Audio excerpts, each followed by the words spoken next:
আপনি কখনো জীবনে সূর্যোদয় দেখেছেন? কত প্রশান্তিদায়ক, কত শক্তিদায়ক হয়। মনের মধ্যে যেন একটা নতুন প্রেরণা দান করে, একটা নতুন উৎসাহ। কিন্তু যদি আপনি উঠতে দেরি করেন, তাহলে আপনি এই সূর্যোদয় দেখতেই পাবেন না। ঠিক এরকমই হয় আমাদের জীবনেও। সুযোগ সূর্যোদয়ের মতো। যদি আপনি আপনার জীবনে দরকারের চেয়ে বেশি অপেক্ষা করেন এই সুযোগের সদ্ব্যবহার করতে, তাহলে এই সুযোগ আপনার অপেক্ষা কখনোই করবে না, তা চলে যাবে। সেই জন্য এদের সামলে রাখুন। সঠিক সময় আসলে এই সুযোগের সদ্ব্যবহার করুন, নিজের কর্মকে সম্পূর্ণরূপে সার্থক করুন। এটাকে এক মুহূর্তের মতো দেখুন। যদি এরকম করেন, তাহলে জীবনও সূর্যোদয়ের মতোই হবে। এতে সন্তুষ্টি থাকবে, গৌরবও থাকবে, আর থাকবে শান্তি। রাধা রাধা। আমরা জীবনে এমন অনেক মানুষকে চিনি যারা অত্যন্ত শক্তিশালী, নিজের পরীক্ষা দিতে কখনো পিছপা হন না, খুব কঠোর হন, আত্মপ্রত্যয়ী হন, কিন্তু তাও তারা সাফল্য পান না। কেন? কি কারণ হতে পারে এর? লৌহ মানবের মতো ব্যক্তিত্বের অধিকারী হওয়া সত্ত্বেও তারা সফলতা কেন লাভ করেন না? এবার এটার উত্তর তাদের ব্যক্তিত্বের মধ্যেই লুকিয়ে রয়েছে। লৌহ মানব, লোহা। আপনি কখনো লোহাকে দেখে থাকবেন, অত্যন্ত শক্তিশালী, অত্যন্ত কঠিন, কিন্তু শুধু তখনই যখন সেটা শান্ত থাকে, শীতল থাকে। তাকে উত্তপ্ত করুন, তা আর কঠিন থাকবে না। তার উপরে এক আঘাত করুন আর চিনতে শিখুন সেই চিন্তাগুলো যা ক্রোধ বাড়িয়ে দেয়, আর সেগুলোকে শেষ করে দিন, নয়তো সেই রাগ আপনার পতন অবশ্যই ঘটাবে। রাধা রাধা। আমরা অনেকবার লোকের থেকে এই কথা শুনেছি, জীবনে যখনই ধন অর্জন করবে বাঁচিয়ে রাখবে। কি হয়, কঠিন পরিস্থিতিতে আপনার খারাপ সময় তা আপনার কাজে আসে। কিন্তু এই কথা কি 100% সত্যি? ভাবুন, এই সমস্ত ধন যে আপনি অর্জন করেছেন, তা কি আপনাকে সুস্বাস্থ্য দিতে পারবে? এই সমস্ত ধন কি আপনাকে সুখ এনে দিতে পারবে? পারবে না, তাই না? চলুন আমি আপনাকে একটা কথা বলি। পরমেশ্বর, ঈশ্বর, যদি এই ঈশ্বরের ওপর আপনি বিশ্বাস রাখেন, সর্বদাই ভালো কাজ করেন, সবার মধ্যে প্রেম ছড়িয়ে দেন, আর সবার জন্য শুধু ও শুধুমাত্র শুভকামনা করেন, তাহলে আপনার সাথে কখনো কোনো খারাপ হতে পারে না। তাই সময় বদলান, সময় বদলানোর উপকরণ নয়। আর ভালোবেসে বলুন রাধা রাধা। অনেকবার আমাদের দৃষ্টিভঙ্গি এমন হয়ে থাকে যে আমাদের আসল সত্যের থেকে অনেকটা দূরে নিয়ে যায়। আমরা যেরকম দেখি সেরকম সবসময় হয় না। এবারে দেখুন না, আমরা মানুষেরা, আমাদের ভালো লাগে, আমরা কোথাও গেলাম, আমাদের স্বাগত জানানো হলো, আমাদের প্রশংসা করা হলো, কেউ আমাদের দিকে হাসি মুখে তাকালো, আমাদের ভালোবাসলো, আমাদের ভালো লাগে। কিন্তু যদি কেউ ক্রুদ্ধ হয়, কটাক্ষ করে, ব্যঙ্গ করে, তাহলে আমরা তক্ষুনি তাকে নিজের শত্রু ভেবে ফেলি, তার উপরে ক্রুদ্ধ হয়ে যাই। একটা কথা মনে রাখবেন, এই হাসি সবার জন্যই হয়। আপনি তাদেরকেও হাসি উপহার দিতে পারেন যাদের আপনি চেনেন, তাদেরও দিতে পারেন যাদের আপনি চেনেন না। ছোটদের দিতে পারেন, বড়দের দিতে পারেন, সবার জন্যই হলো এই হাসি। কিন্তু ক্রোধ, ক্রোধ তাদের উপরেই আসে যাদের আমরা জীবনে কখনো হারাতে চাই না, যাদেরকে আমরা অসম্ভব ভালোবাসি, যাদের জন্য আমরা আশা করি যে তাদের জীবনের পরবর্তী সময় সব সময় সুখময় হোক, উজ্জ্বল হোক। সেই জন্য আপনার জীবনের সমস্ত সেই ব্যক্তি যারা আপনার উপরে ক্রুদ্ধ হন, কটাক্ষ করেন, জরুরি নয় তিনি আপনার শত্রুই হবেন।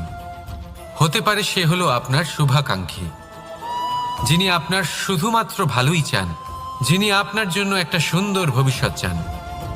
সেই জন্য সব সময় মন দিয়ে অন্যের কথা বোঝার প্রয়াস করুন। আপনি জানতে পারবেন তাদের কর্মের ধর্ম কি হতে পারে, আপনি জানতে পারবেন তাদের ক্রোধের মর্ম কি হতে পারে। রাধা রাধা। জীবনের এই পথে এগোতে এগোতে আমরা কোথাও থেমে যাই, আমরা জানি না কেন। আমরা চেষ্টা করি যেন আমরা সামনে এগোতে পারি, কিন্তু এরকম হয় না। কি কারণ হতে পারে এর? আসুন আমি আপনাকে বোঝাই। মনে করুন আপনি কোনো রাস্তায় হাঁটছেন, আপনার পা মুচকে গেল, আপনি পায়ে আঘাত পেলেন।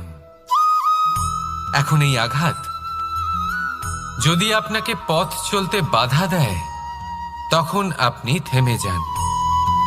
যদি আপনার ভাবনা চিন্তা ক্ষুদ্র হয়, তাহলে আপনি জীবনে কখনোই এগোতে পারবেন না। ভেঙে যাওয়া কলম দিয়ে আপনি কখনো চিঠি লিখতে পারবেন না। ঠিক সেইভাবেই যদি আপনার মনে অন্যের জন্য হিংসা থাকে, তাহলে আপনি আপনার নিজের ভাগ্য লিখতেই পারবেন না। কাজের প্রতি আলস্য আপনাকে কখনো ধনী হতে দেবেই না, আর ধনের প্রতি লোভ তা আপনাকে কখনো মহান হতে দেবে না। ছোট একটা কথা, কিন্তু এ হলো অত্যন্ত গুরুত্বপূর্ণ। ভাবনা চিন্তা অবশ্যই করুন, আর বোঝার চেষ্টা করুন সেটা যা আপনি বুঝতে চান। হতে পারে আপনি এমন কোনো পথ খুঁজে পেলেন যার ফলে আপনি কোনো খারাপ পথে যেতে যেতে থেমে গেলেন, বা আপনি এমন কোনো অর্থ খুঁজে পেলেন যা আপনাকে মহান হবার পথে অগ্রসর করে দিল। রাধা রাধা। অহংকার এ হলো ছোট একটা শব্দ, কিন্তু এর প্রভাব অত্যন্ত বৃহৎ হয়ে থাকে। আর সব থেকে বড় সমস্যা হলো মানুষ আজ অবধি বুঝতেই পারেনি যে এই অহংকারের বাস্তব রূপ কিরকম। কেউ একে গর্বের নাম দেন, কেউ একে আত্মসম্মানের নাম দিয়ে থাকেন, এবং কোথাও একটা এমন সময় চলে আসে যখন সময় এই অহংকারকে ভেঙে খান খান করে দেয়। আর তখন না গর্ব আপনাকে বাঁচাতে পারে, না আপনার আত্মসম্মান। এখন যদি আপনাকে উদাহরণ দিই, তাহলে যেখানে আপনি বসে আছেন সেই ঘরেই ওপরে তাকান, সেই ছাদের দিকে। যদি এই ছাদ অহংকার করতে থাকে যে দেখো আমি তো সব থেকে উঁচু জায়গায় আছি, আমার চেয়ে ওপরে আর কেউ নেই, আমি এই ঘরে থাকা সমস্ত ব্যক্তিকে ছায়া প্রদান করি, যদি এই অহংকার এসে যায় তাহলে কি? একবার ভেবে দেখুন, যদি পরের দিন তার উপর আরো একটা তলা বানিয়ে দেওয়া হয় তাহলে কি? এই ছাদ যার নিজের উঁচু হবার অহংকার ছিল, যে সব থেকে ওপরে ছিল, সে এবার পায়ের তলায় চলে এসছে। এটাই হয়ে থাকে। মনে কখনোই অহংকার পোষণ করবেন না। যদি মনের মধ্যে কিছু রাখতে চান, তাহলে প্রেমের ভাব রাখুন, স্নেহ রাখুন। এই অহংকারকে আপনি যা ইচ্ছে নাম দিন, গর্ব হোক, আত্মসম্মান হোক, এর দ্বারা আপনার কোনোভাবেই কোনো লাভ হবে না। তাহলে এই অহংকারকে ত্যাগ করুন, আর আমার সাথে ভালোবেসে বলুন রাধা রাধা। একটা সিদ্ধান্ত। এই জীবনে একটা সিদ্ধান্তের গুরুত্ব কি হতে পারে তা কখনো ভেবে দেখেছেন? একটা সিদ্ধান্ত সেই ভিত্তি হতে পারে যা আপনার পুরো জীবনকে বদলে দিতে পারে। এই সমস্ত সংসারকে বদলে দিতে পারে, ভবিষ্যৎ বদলে দিতে পারে। এই সিদ্ধান্ত যে কোন রাস্তা চয়ন করতে হবে, সেই সিদ্ধান্ত যে কখন সামনে এগোতে হবে আর কখন থেমে যেতে হবে, সেই সিদ্ধান্ত যে কখন যুদ্ধ করতে হবে আর কখন নিজেকে পিছু পা হতে হবে, এই সিদ্ধান্ত হলো খুব গুরুত্বপূর্ণ। আর আপনি তো এই সংসারে একা নন, তাই আপনার একটা সিদ্ধান্ত শুধু আপনার জন্যই নয়, সমস্ত সংসারের জন্য গুরুত্বপূর্ণ হতে পারে। এবার এই সিদ্ধান্ত আপনারই হবে। ভাবনা চিন্তা করে নেবেন, সাফল্য পাবেন। রাধা রাধা। ভবিষ্যৎ। সংসারে এমন কোন ব্যক্তি আছেন যিনি নিজের ভবিষ্যতের বিষয়ে ভাবেন না? যে কেউ ভাবেন আমার ভবিষ্যৎ কিছু এরকম হবে, আমি ভবিষ্যতে এরকম কিছু একটা করব, এই সুবিধা থাকবে, এই আনন্দ পাবো, ইত্যাদি ইত্যাদি। কিন্তু সত্যি বলি, ভবিষ্যতের থেকে বড় ভণ্ড আর কেউ নেই। ভবিষ্যৎ আপনাকে ছেড়ে চলে যাবে, আপনি জানতেও পারবেন না। ভবিষ্যৎ আপনার থেকে আপনার বর্তমান কেড়ে নেবে। অনেক সময় আমরা ভবিষ্যতের বিষয় ভাবতে থাকি, দুশ্চিন্তা করতে থাকি, ভবিষ্যৎ দিয়ে নিজেকে এতটাই ঘিরে ফেলি যে বর্তমান কি তা ভুলেই যাই, তার বোধই আমাদের থাকে না। ভাবুন, ভবিষ্যৎ কি? ভবিষ্যৎ হলো সেটাই যা এখনো পর্যন্ত ঘটেনি। বর্তমান হলো সেটা যা এখন ঘটছে। তাহলে যা এখনো ঘটেইনি তার বিষয়ে দুশ্চিন্তা করে নিজেকে ব্যতিব্যস্ত কেন করছেন? এই বর্তমান, এটাই হলো গুরুত্বপূর্ণ। এর উপরে সমস্ত ভাবনা কেন্দ্রীভূত করুন। মনে লক্ষ্য অবশ্যই রাখুন, কিন্তু পুরো মনোযোগ শুধু বর্তমানে থাকবে। এই বর্তমানকে যদি সামলে নিতে পারেন, তাহলে আপনার ভবিষ্যৎ এমনি উজ্জ্বল হয়ে উঠবে। তাহলে আসুন আমার সাথে ভালোবেসে বলুন, রাধা রাধা। সময়। কথায় আছে, আমাদের জীবনের প্রত্যেক মুহূর্ত স্বর্ণর মতো হয়। এবার হয় আমরা একে নিজেদের কাছে রাখতে পারি, বা একে আমরা চলে যেতে দিতে পারি। কারণ এই ছোট ছোট মুহূর্তই আছে যা আমাদের জীবনকে গড়ে তোলে। এখন এই জীবন কেমন হবে তা আমাদের উপর নির্ভর করে। যদি আপনি একটা মুহূর্তের যত্ন না নেন, যদি আপনি এক মুহূর্ত ভালো না বাসেন, যদি আপনি এক মুহূর্ত স্নেহের আনন্দ না উপভোগ করতে পারেন, তাহলে দেখতে দেখতেই আপনার সমস্ত সময় নষ্ট হয়ে যাবে, আপনি জানতেও পারবেন না। অর্থাৎ এই সময় স্বর্ণ হতে পারে না। তবে আমরা একে স্বর্ণ বানিয়ে নিতে পারি আমাদের চেষ্টার মাধ্যমে। এই সময় শুধু একটি লাঙল যা মাটির সাথে লড়াই করতে পারে, আর কিছু নয়। একটা অত্যন্ত গুরুত্বপূর্ণ কথা মনে রাখবেন, আপনার কাছে শুধু সময় আছে। এবার আপনি এটা দিয়ে স্বর্ণ বানাবেন, না ঘুমিয়ে স্বপ্ন দেখে একে নষ্ট করবেন, সিদ্ধান্ত আপনারই। রাধা রাধা। ভগবান। প্রত্যেক কঠিন পরিস্থিতিতে এই নামই আছে যা আমাদের উপায় দিয়ে থাকে। ব্যক্তি যান, ভগবানের পুজো করেন, আরাধনা করেন, ব্রত পালন করেন, মন্দিরে যান, পুজো পাঠ করেন, ভগবানকে জাগিয়ে তোলেন। আর তারপর শুরু হয় সমস্ত প্রশ্ন। হে ভগবান, আমার সাথে এরকম কেন হচ্ছে? কেন আমারই জীবনে এত দুঃখ আছে? আমি কিভাবে এর সম্মুখীন হব? আমাকে কেন এত কষ্ট ভোগ করতে হচ্ছে? হে ভগবান, আমি কি করব? আমাকে সাহায্য করুন, কোনো রাস্তা দেখান।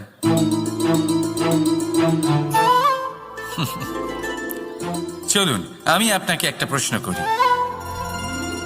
মন্দিরে যাওয়ার চেষ্টা করার আগে আপনি কি জীবনে ততটা চেষ্টা করেছেন যতটা সেই সমস্যাকে দূর করার জন্য দরকার ছিল?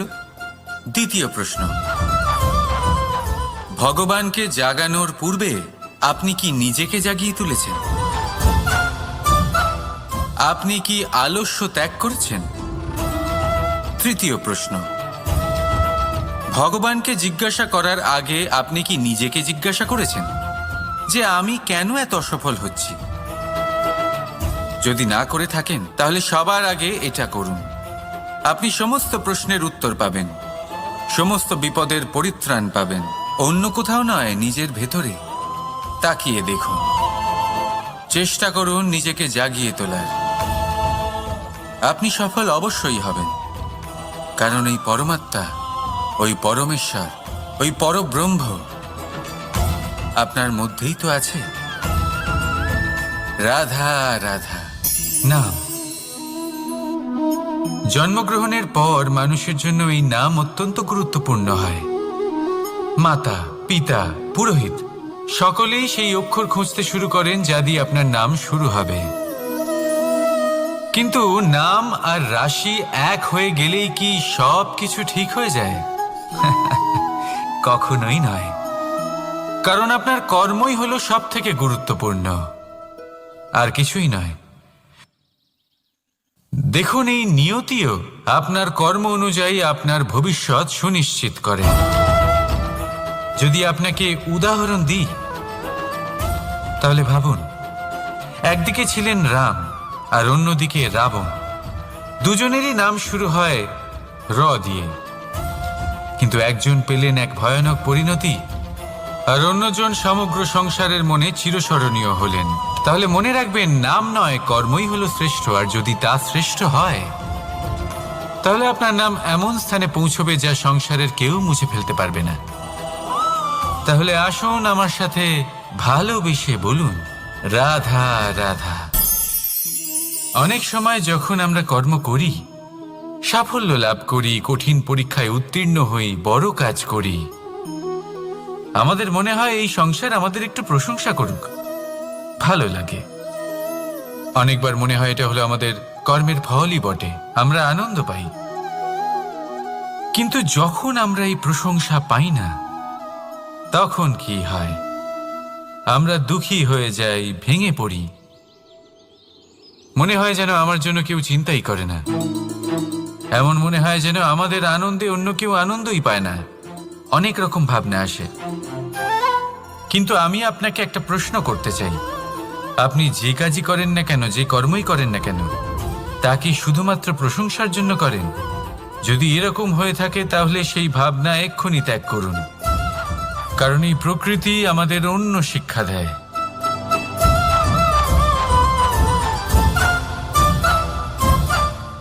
এই ফুলকে দেখুন, এই যে ফুলের সুবাস, যা আমার মনকে উচ্ছ্বসিত করে তোলে, মনে শক্তির সঞ্চার করে, এই সুগন্ধ। কিন্তু ভেবে দেখুন, ফুলের কিন্তু এই কাজ করার জন্য কোনো প্রশংসারই প্রয়োজন হয় না। এটাই হলো প্রকৃতির শিক্ষা। যিনি সৎ হন, সৎকর্ম করেন, তার কোনো প্রশংসার প্রয়োজন হয় না, কারণ ওনার কর্মই হলো ওনার সুবাস। মনে রাখবেন, আতর নকল ফুলে দেওয়া হয়, প্রকৃত ফুলের তার কোনো প্রয়োজন হয় না। সেইভাবেই আপনিও কর্ম করতে থাকুন শুভ চিন্তা নিয়ে। এই মনকে সব সময় শান্ত রাখুন, স্বচ্ছ রাখুন। যদি এরকম করেন তাহলে আপনার কর্ম এমন সুবাস ছড়াবে যে আপনার জীবনে শুধু এবং শুধুমাত্র আনন্দই থাকবে। তাহলে এই আনন্দ সহকারে বলুন, রাধা রাধা। এই সংসারে এমন কোনো পর্বত নেই যা এতটাই উঁচু যে মানুষ তার শিখরে পৌঁছতে পারবে না, তাকে অতিক্রম করতে পারবে না। এই সংসারে এমন কোনো সাগর নেই যা কিনা এতটাই গভীর যেখানে মানুষ তার তলদেশে পৌঁছে ফিরে আসতে পারবে না। একটা ছোট্ট বরফের টুকরো পর্বতের শিখরে গলে গিয়ে বইতে থাকে, আর দেখতে দেখতেই তা মহানদী গঙ্গায় পরিবর্তিত হয়। এর কারণ কি? এর কারণ হলো প্রচেষ্টা, প্রারব্ধ নয়। এই প্রচেষ্টাই সুনিশ্চিত করে যে আপনার প্রারব্ধ কি হবে। এই সমস্ত কিছু হলো প্রচেষ্টা আর প্রারব্ধের খেলা। আপনার প্রচেষ্টা যেরকম হবে, আপনার প্রারব্ধ সেরকমই হবে। আর আপনার প্রচেষ্টা যদি উচ্চ মানের হয়, তাহলে প্রারব্ধকে আপনার সামনে নত হতেই হবে। কি বলেন? তাহলে আসুন আমার সাথে ভালোবেসে বলুন, রাধা রাধা। অনেক সময় মানুষ অতীতকে দেখেন, আর তখন অহংবোধে পরিপূর্ণ হয়ে ওঠেন। কখনো বর্তমানের দিকে তাকান, ভবিষ্যতের দিকে তাকান আর পরিতৃপ্তিতে ভরে ওঠেন। কেন বুঝতে পারেন না একটা সহজ কথা? এই যে সৃষ্টি, এই সৃষ্টি হলো একটা বড় চক্র, যা বারংবার আপনার কাছে ফিরে আসবেই। কঠিন থেকে কঠিনতর পরীক্ষায় আপনাকে নিযুক্ত করবে, যাতে আপনাকে উত্তীর্ণ হতেই হবে। যা কাল ছিল তা আজ নেই, এটা সবাই জানেন। যা আজ আছে তা হয়তো কাল থাকবে না, এটাও আপনাকে মেনে নিতে হবে, তাও আবার হাসি মুখে। শান্ত থাকতে শিখুন আর কখনোই মনের মধ্যে অহংকার উৎপন্ন হতে দেবেন না। হতে শিখুন সেই হিমবাহের মতো। হয়তো এই জন্যই এত শীতল থাকে, কারণ ও জানে গতকালও জল রূপে ছিল, আজ বরফ রূপে হয়তো আছে, কিন্তু কাল পুনরায় সে জলেই পরিণত হবে। নিজেকে শান্ত রাখুন। হয়তো আজ আপনি সাফল্যের শিখরে আছেন, হয়তো বা নেই। আপনাকে প্রত্যেক দিন অবশ্যই দেখতে হবে। শুধু নিরন্তর প্রচেষ্টা করতে থাকুন, প্রত্যেক পরিস্থিতির জন্য তৈরি থাকুন, আর একে ভারসাম্যে রাখতে শিখুন। আপনার কাল হোক, আজ হোক বা আগামীকাল, আপনার ভালো দিন হোক বা খারাপ দিন, সব পবিত্র হয়ে যাবে। তাহলে আসুন আর আমার সাথে ভালোবেসে বলুন, রাধা রাধা। দোল উৎসবে এই সমগ্র সংসার রং নিয়ে খেলা করে, কিন্তু এই রঙের সারমর্ম এই সংসার কি জানে? কখনো দেখেছেন একটা চিন্তিত মুখ শুধুমাত্র রঙের স্পর্শ পেয়ে আনন্দিত হয়ে ওঠে? দোলে আমরা কি করি? পুরাতনকে ত্যাগ করি আর নতুনকে স্বাগত জানাই। শিশিরকে বিদায় জানিয়ে এক নতুন ঋতুকে আগমন জানাই। দুশ্চিন্তা দূর করে আসার নতুন রঙে রঙিন হয়ে ওঠা, নিজেকে আনন্দিত করা, এটাই তো হলো দোল। এবার দোলের একটা ব্যাপার আছে, দুটো রঙে একসাথে রঙিন হওয়া যায় না। একটা রং উঠলে তবেই আরেকটা রং লাগা সম্ভব। আরও একটা প্রশ্নও রয়েছে, কোন রংকে তুলে দিয়ে কোন রং মাখানো যেতে পারে? যদি আপনাকে উদাহরণ দিই, লোভের এই রং, তা যতক্ষণ লেগে থাকবে আনন্দের রং লাগতে পারবে না। যা হয়েছিল দ্বারকাবাসী এবং সামন্তক মণির মধ্যে। ভ্রান্তির রং যতক্ষণ লেগে থাকবে সত্যের রং লাগতে পারবে না, যা হয়েছে রুক্মিণীর সাথে। আর হিংসার এই রং যতক্ষণ লেগে থাকবে প্রেমের রং ততক্ষণ লাগতেই পারবে না, যা হয় আপনার আমার সবার সাথে। তাহলে আসুন একসাথে মিলে দোল পালন করি এবং সবকিছুর উপরে বিজয় লাভ করি। অন্ধকারের স্থানে আলোর, ভ্রান্তির স্থানে সত্যের, হিংসার স্থানে প্রেমের, আর লোভের স্থানে আনন্দের এই সুন্দর রং মাখাই। শত্রুতা, ঘৃণা, হিংসা, এই সব কিছু ত্যাগ করি আর সকলের সখা হয়ে উঠি। আর ভালোবেসে বলি, শুভ দোল। হ্যাঁ, ওটা তো আমরা অবশ্যই বলবো, রাধা রাধা। সংসারে অনেক সময় এরকম হয় যে আমরা খুব সমস্যায় থাকি, খুব বিপদের মধ্যে থাকি। আর সেই সমস্ত মানুষ যারা আমাদের কাছের মানুষ, আমাদের আপনজন, তারা আমাদের ত্যাগ করে চলে যান। আমরা এই সময় দুঃখ পাই, নিরাশ হয়ে পড়ি এবং একা একাই সেই সমস্যাকেও কাটিয়ে উঠি। এবার পরিস্থিতি যেমন খুশি হোক না কেন, সেই সব মানুষ যারা এমন সময় আপনাকে ত্যাগ করেছেন, তাদের প্রতি ক্রুদ্ধ হওয়া, অভিমান করা, এটা অনুচিত। আমি বলবো তাদের প্রতি কৃতজ্ঞ থাকুন। আমি বলবো তাদের ধন্যবাদ জানান যে তারা এমন সময় আপনার সঙ্গ ত্যাগ করেছেন যখন আপনার তাদের সব থেকে বেশি প্রয়োজন ছিল। কারণ দেখুন, হয় তাদের বিশ্বাস ছিল যে আপনি নিজেই এই বিপদ থেকে বেরিয়ে আসতে পারবেন, বা তাদের ত্যাগ করার জন্য আপনি নিজের উৎসাহ বাড়িয়ে তুললেন, আপনি নিজের শক্তি বাড়ালেন এবং নিজে সেই সমস্যা থেকে বেরিয়ে আসলেন। নিজের খারাপ সময়কে আপনি নিজেই ভালো সময় করে তুললেন। শেষ পর্যন্ত আপনি আরো শক্তিশালী হয়ে উঠলেন, আরো শ্রেষ্ঠ হয়ে উঠলেন। আর এটাই তো আপনার বিজয়, যার কারণ হলো তাদের আপনাকে ত্যাগ করা। তাহলে তাদের ধন্যবাদ জানান আর আমার সাথে ভালোবেসে বলুন, রাধা রাধা। ধন, ধন হলো কারোর জন্য মোহ, আবার কারোর জন্য মায়া, কারোর জন্য হয়তো ভাগ্য, আবার কারোর জন্য কর্মের পারিশ্রমিক। দেখতে গেলে এই ধন হয়তো সবার জন্যই অত্যন্ত প্রয়োজনীয় হয়ে থাকে। সেই জন্যই তো মানুষ নিজের সমস্ত জীবন অতিবাহিত করেন এই ধন অর্জন করার জন্য। অনেক মানুষ এমনও হয় যাদের সমস্ত জীবন এই ধন অর্জন করতেই কেটে যায়। প্রত্যেক মানুষই চেষ্টা করেন যেন তিনি ধনী হন, যত সম্ভব বেশি ধন অর্জন করতে পারেন, সম্পন্ন থাকতে পারেন। আর তা হবে নাই বা কেন? কারণ এটাই হলো এমন এক বস্তু যা আদান প্রদান এমন নানান কাজে আসে। চেষ্টা তো সব মানুষই করেন, ধন অর্জন সব মানুষ করতে পারেন না।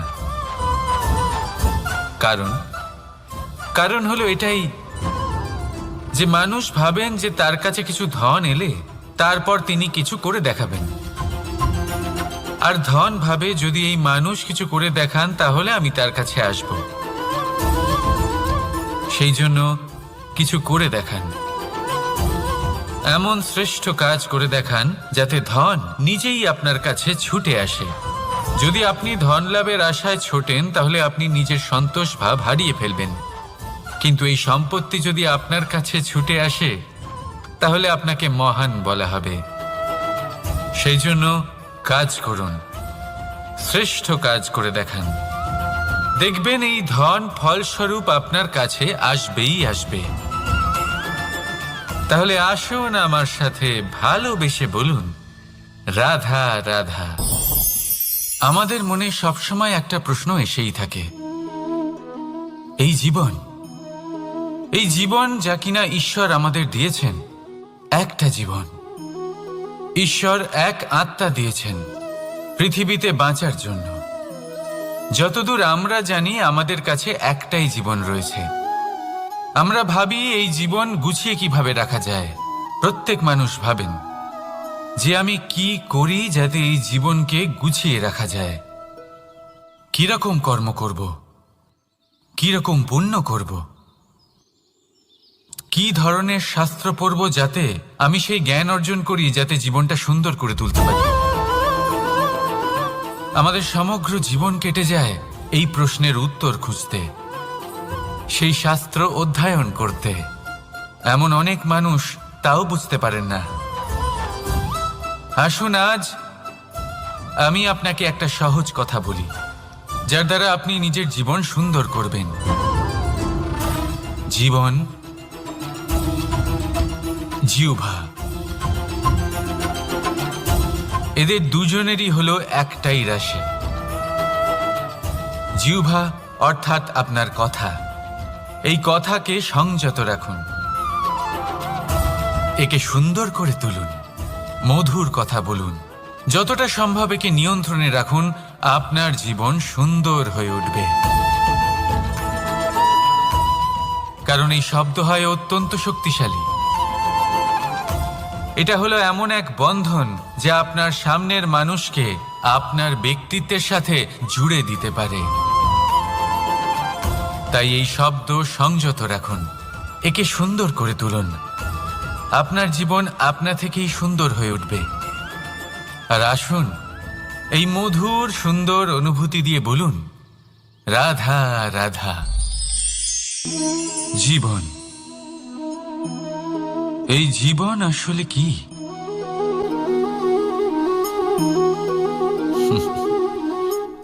এই প্রশ্ন সবার মনেই এসে থাকে। সবার মন এই প্রশ্নের জন্যই চিন্তিত থাকে। এই জীবন আসলে কি? এর উদ্দেশ্য আসলে কি? কি করা যেতে পারে এই জীবনে? এই জীবন কি কিছু পাওয়ার, নাকি এই জীবন কিছু হারাবার? এই জীবন কি আসলে সেটাই যেখানে আমাদের পরমাত্মার খোঁজ করা উচিত, নাকি আমাদের ধাবিত করা উচিত নিজেদের স্বপ্নের লক্ষ্যে? জীবনকে কি প্রদান করেছেন? যদি আপনি এই জীবনকে সুখ প্রদান করেন, আনন্দ দিতে পারেন, ভালোবাসা দিতে পারেন, তাহলে এই জীবনও আপনাকে সুখ, আনন্দ আর ভালোবাসাই দেবে। তাহলে আসুন এই সুখ, আনন্দ আর ভালোবাসা দিয়ে বলুন, রাধা রাধা। ধরিত্রীর বুকে গজিয়ে ওঠা এই দুব্ব ঘাস দেখেছেন? দুব্ব ঘাস, যা আমাদের পাকে শীতল রাখে। এতে যদি বসেন তাহলে মনে হবে নরম কোথাও বসে আছেন। এত ছোট হলেও কিন্তু এর মধ্যে গুণ আছে অনেকগুলি, আর যতটা ছোট এটা ততটাই বড় শিক্ষকও। কিভাবে? ভাবুন, পাতা ঝরার মরশুমের পরে সমস্ত পাতা একত্রিত হয়ে থাকে। একটা ছোট ফুলকি সবাইকে জ্বালিয়ে দিতে পারে, সমস্ত পাতা পুড়ে ছাই হয়ে যায়। কিন্তু এই ঘাসের কিছুই হয় না, সে যেমন ছিল তেমনই থাকে। কারণ কি হতে পারে? প্রথম কারণ, এরা ছোট হয়। দ্বিতীয় কারণ, এরা বিনম্র হয়, বড়ই সহজে দমে যায় এরা। তৃতীয় কারণ, এদের মধ্যে নমনীয়তা থাকে। আপনিও নিজেকে এরকমই বানিয়ে ফেলুন। কখনো নিজেই নিজেকে কারোর থেকে বড় মনে করবেন না। নিজের এই মনকে বিনম্র রাখুন। এবং সব থেকে বড় কথা, নিজের এই মনে সহানুভূতি, প্রেম আর বিশ্বাসের নমনীয়তা বজায় রাখবেন। যদি এরকম করতে পারেন তাহলে জীবন সবসময় সুখে কাটবে। রাধা রাধা।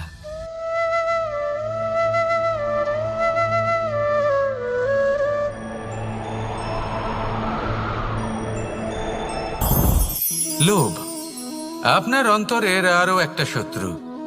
দেখতে গেলে এটা একটা শব্দ, একটা সংস্কৃত শব্দ। লব ধাতু থেকে উৎপন্ন হয়েছে। এর অর্থ কিছু লাভ করা। কিছু লাভ করা অনুচিত নয়, আরো কিছু লাভ করাও অনুচিত নয়, কিন্তু সব থেকে বেশি আমিই লাভ করব। আমি আরো চাই, আরো বেশি চাই, আরো বেশি পেতে চাই। এটাই হলো লোভ। আর এই লোভ যখন গ্রাস করে তখন আপনি যা পেতে চান, সে ধনই হোক বা মানই হোক, তা অর্জন করার জন্য মানুষ যে কোনো স্তরে পৌঁছে যেতে পারে। যদি মানুষ ধন অর্জন করতে চান তাহলে তার জন্য তারা অধর্মের পথেও চলতে পারেন। যদি সম্মান অর্জন করতে চান তাহলে অন্য মানুষকে ছোটও করতে পারেন। শেষ পর্যন্ত আপনার এটা মনে হতে পারে যে যদি একটু অল্পই প্রাপ্ত করতাম, কিন্তু ভালোবেসে প্রাপ্ত করতাম, এই জীবন আরো অনেক বেশি সুখী হতো। লোভ আপনার জীবনে, আপনার মনে কখন যে প্রবেশ করবে সেটা আপনি জানতেও পারবেন না।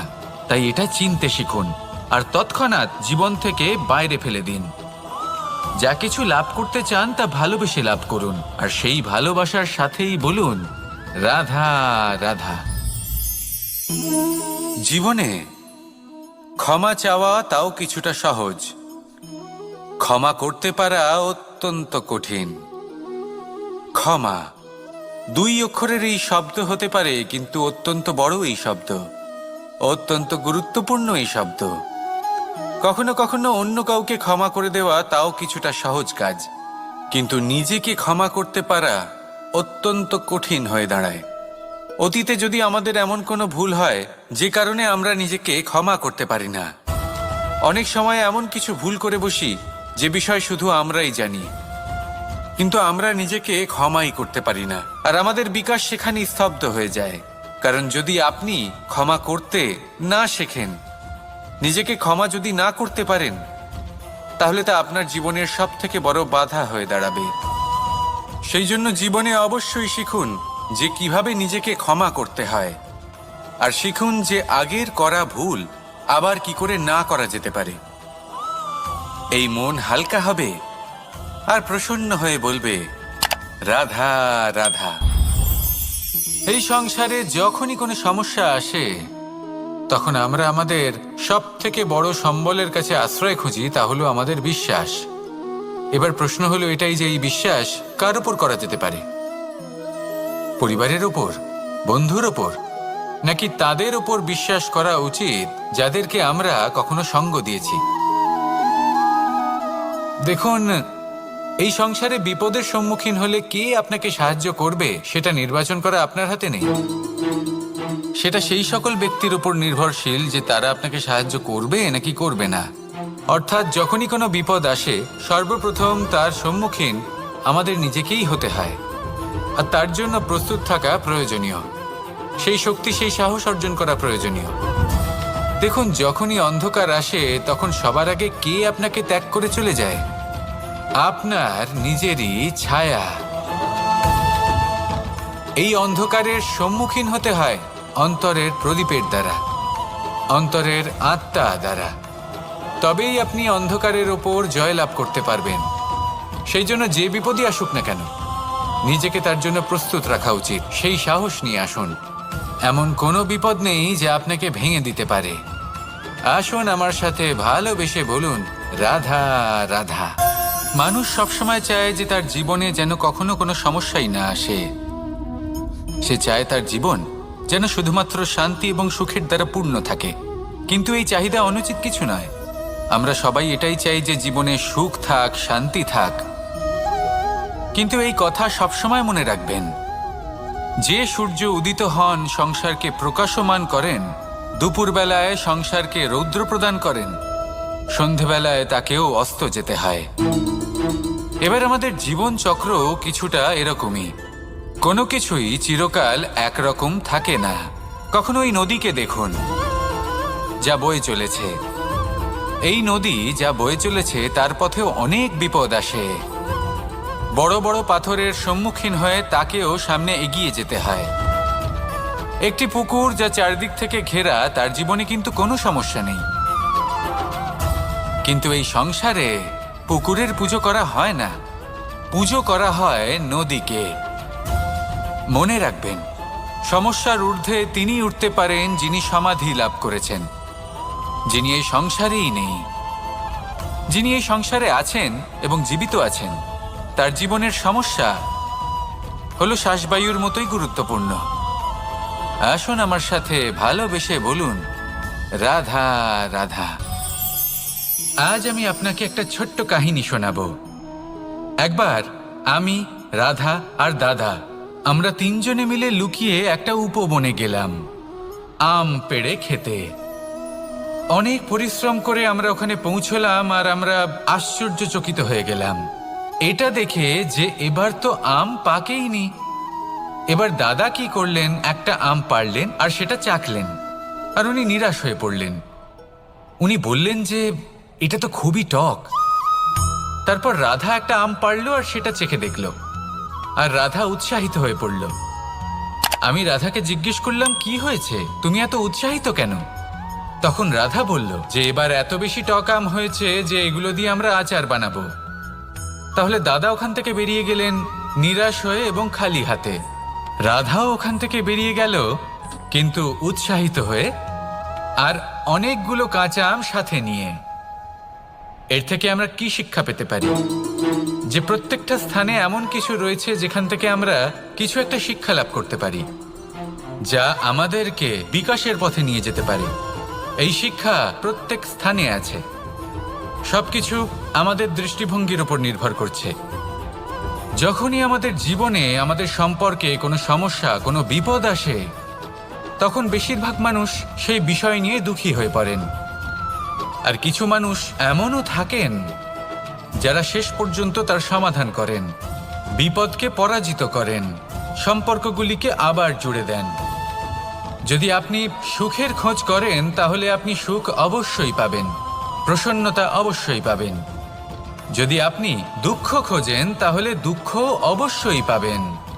এবার আপনি কি খুঁজতে চান সেই চয়ন আপনারই।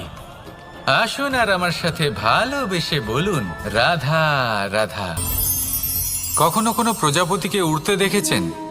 কি সুন্দর উড়ে বেড়ায় সে, এক ফুল থেকে অন্য ফুলে, এক পাতা থেকে অন্য পাতার উপর। কিন্তু সে কিভাবে উড়তে শেখে কখনো ভেবেছেন? জন্ম থেকেই কিন্তু প্রজাপতির ডানা থাকে না। ও কিন্তু ছোট্ট একটা ডিমের আকারে জন্ম লাভ করে। তারপর সেই ডিমটি ভেঙে একটি কীট বাইরে আসে। আস্তে আস্তে সে বড় হয়, ওর শক্তি বৃদ্ধি পায়, তারপর সে সেই কীট দশা ত্যাগ করে নিজের ডানাগুলি মেলে। এই প্রক্রিয়া তার কাছে সরল নয়, অত্যন্ত যন্ত্রণাদায়ক প্রক্রিয়া, কিন্তু সে সেই যন্ত্রণা মেনে নেয়। আর তারপর আস্তে আস্তে সে উড়তে শেখে। শুধুমাত্র আকাশে উড়ে বেড়ায় তা নয়, আমাদের মনের মাঝে উড়ে বেড়ায়। এবার এই ডিম থেকে প্রজাপতি হয়ে ওঠার যে যাত্রা, এটা যতটা কঠিন, ততটাই কঠিন হয় এই সংসারে শ্রেষ্ঠ কর্ম করা, ততটাই কঠিন হয় এই সংসারে মহান হয়ে ওঠা। সেই জন্য প্রয়োজনীয় প্রচেষ্টা এবং সময়। নিরন্তর প্রচেষ্টা করতে থাকুন, পর্যাপ্ত সময় নিন, এবং আপনি নিজেকে এই আকাশে উড়ন্ত অবস্থায় পাবেন। আসুন আমার সাথে ভালোবেসে বলুন, রাধা রাধা, রাধা রাধা। আপনারা হয়তো ভাবছেন কি আশ্চর্য ব্যাপার, প্রত্যেকবার আমি কথা শেষ হওয়ার পরে রাধা রাধা বলি। এইবার আমি আগেই বলে দিলাম। কারণটা কি? কারণ হলো অত্যন্ত বিশেষ। প্রত্যেকবার কথা সমাপ্ত হবার পরে আপনাদের সবার মধ্যে ভালোবাসা বিতরণ করতে চাই, তাই রাধা রাধা বলি। কিন্তু এইবার এই নতুন এবং বিশেষ সূত্রপাতে প্রথমে প্রেম বিতরণ করা অত্যন্ত আবশ্যক। এবার একটা বিষয় আছে যা জানেন হয়তো সকলেই, কিন্তু বুঝতে খুব কম জন পারেন। এই প্রেম, এই আনন্দ, এই সকল কিছুর সূত্রপাত হয় নিঃস্বার্থ আবেগের দ্বারা। ঠিক যেমন একজন মাতাকেই দেখে নিন। যখনই একজন মাতা সন্তানকে জন্ম দেন, তখন এই সংসার ভুলে যায় যে তার জন্য এটা একটা নতুন জন্ম। কারণ একজন নারী তখন একজন মাতৃরূপে নতুনভাবে জন্ম নেন। একজন নারী স্ত্রী ও গৃহবধূ রূপে কিছু অধিকার লাভ করে থাকেন, কিন্তু তিনি যখন মা হয়ে যান, তখন তিনি শুধুই দান করতে শেখেন। নিজের সন্তানের জন্য কত কিছুই না করেন, তাকে বাৎসল্যের সাগরে ভাসিয়ে নিয়ে যান। এই সংসারে রাজকুমার জন্ম নিতেই পারেন, তাকে রাম এবং লক্ষ্মণ কিন্তু মায়েরাই বানিয়ে তোলেন। একজন গোয়ালা জন্ম নেয়, তাকে দ্বারকাধীশ একজন মাই বানিয়ে তোলেন।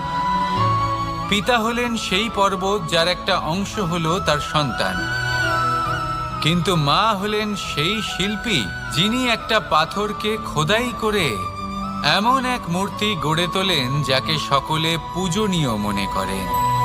তাহলে স্মরণ করুন সেই সকল মুহূর্ত যেগুলি আপনি নিজের মাতার সাথে অতিবাহিত করেছেন। অনুভব করতে পারবেন যে কিভাবে এক মুহূর্তেই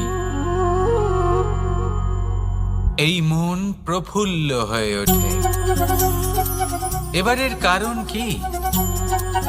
এর কারণ হলো এই জীবনের আসল দ্বারই হলো মমতা।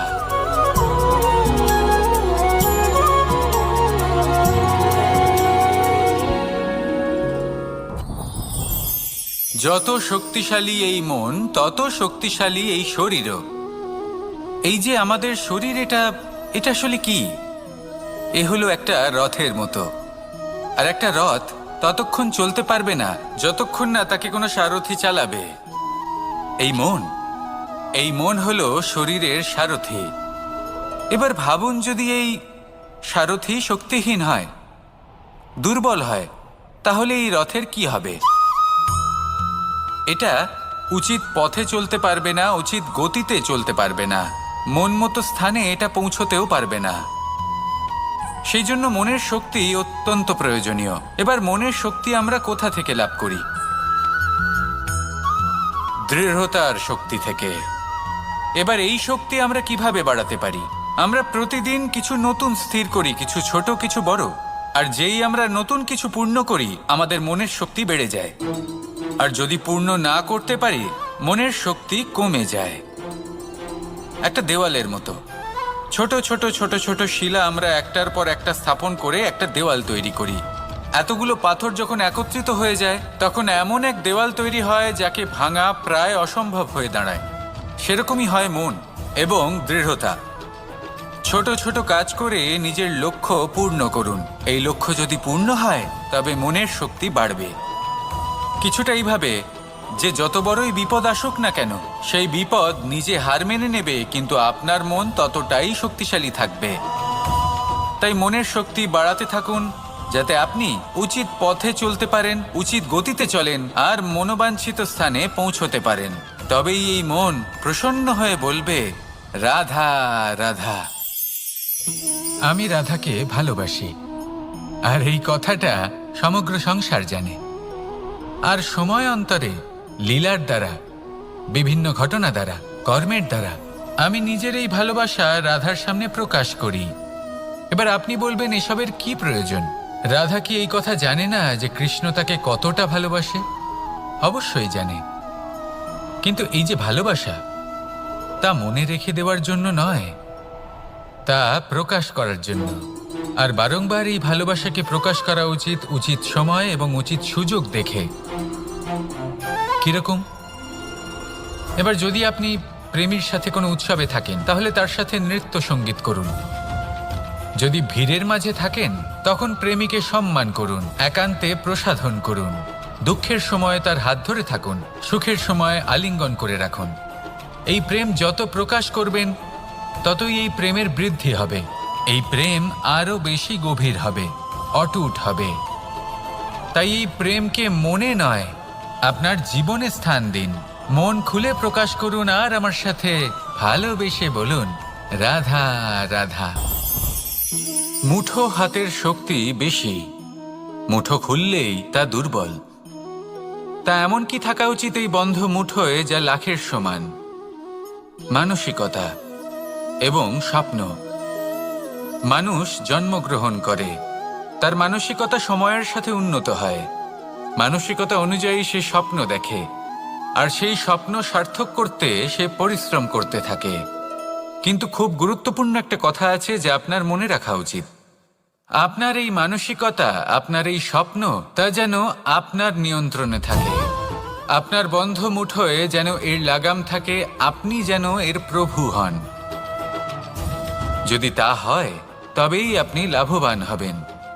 যদি এরা আপনাকে নিয়ন্ত্রণ করতে থাকে, যদি আপনার মুঠো খুলে যায়, না পথ আপনার নিয়ন্ত্রণে থাকবে, না মানসিকতা থাকবে, না স্বপ্ন নিয়ন্ত্রণে থাকবে। আর যদি তাই হয় তাহলে আপনি আপনার ভবিষ্যৎ নষ্ট করে ফেলবেন। তাই নিয়ন্ত্রণ করতে শিখুন নিজের বিচার বুদ্ধি, নিজের মানসিকতা, নিজের স্বপ্নকে। নিজের এই স্বপ্ন পূরণ করুন আর আমার সাথে ভালোবেসে বলুন, রাধা রাধা। আমার কাছে যশোদা মা যেমন, আমার কাছে দেবকী মা যেমন, আমার কাছে ঠিক তেমনই হলেন গোমাতা। এবার ভেবে দেখার বিষয় হলো এটা যে এই সংসারে অসংখ্য প্রাণী আছে। একজন গাইকে একজন মায়ের মর্যাদা কেন দেওয়া হয়? তাহলে এর অনেকগুলো কারণ আছে। এই গাই অর্থাৎ গোমাতা, এনারা হলেন অত্যন্ত শান্ত, শান্তিপ্রিয়, কখনো কারোর কোনো ক্ষতি করতেই পারেন না। গোমাতা যে দুধ নিজের বাছুরকে পান করান সেই দুধই আমাদেরও দেন। সেই দুধ পান করে আমরা শক্তি লাভ করি। এই দুধ থেকে আমরা মাখন, ঘি, পায়েস, এইসব সুস্বাদু খাবার লাভ করি। গোমাতার গোবর আমাদের জ্বালানি হিসেবে সাহায্য করে, যার ফলে খুব কম সংখ্যক কাঠ ব্যবহার করা যায় এবং বেশিরভাগ জঙ্গল সুরক্ষিত থাকে। গোমাতার গোমূত্র, সেটাও আমাদের কাছে লাভজনক। এর দ্বারা আমরা অনেক রোগ থেকে মুক্তি লাভ করতে পারি। গোমাতা যখন একটি বাছুরকে জন্ম দেন তখন সেই বড় হয়ে আমাদের ক্ষেত কর্ষণ করে। সেই জন্য গাইকেও জীবনে মায়ের মর্যাদা দেবেন। যতটা সম্ভব তাকে সেবা করুন এবং ভালোবেসে তাকে পালন করুন। এই মন নিজে থেকেই প্রসন্ন হয়ে বলবে, রাধা রাধা। ধন, সম্পদ, ঐশ্বর্য, মানুষ হয় নিজের সৌভাগ্যের দ্বারা এগুলো লাভ করে থাকেন বা কর্মের দ্বারা। সৌভাগ্য আসলে কি? গ্রহের দশা যা প্রত্যেক মুহূর্তে বদলাতে থাকে। কর্মের মাধ্যমে যখন আপনি ধন অর্জন করেন, তখন সেই ধন আপনার আগামী প্রজন্ম লাভ করে। সেটা হয় সে ভোগ করে বা তার জন্য তার ভোগান্তি হয়। আর এটা নির্ভর করছে আপনার কর্মের ওপরে। কি কর্ম করেছেন আপনি সেই ধনকে লাভ করার জন্য।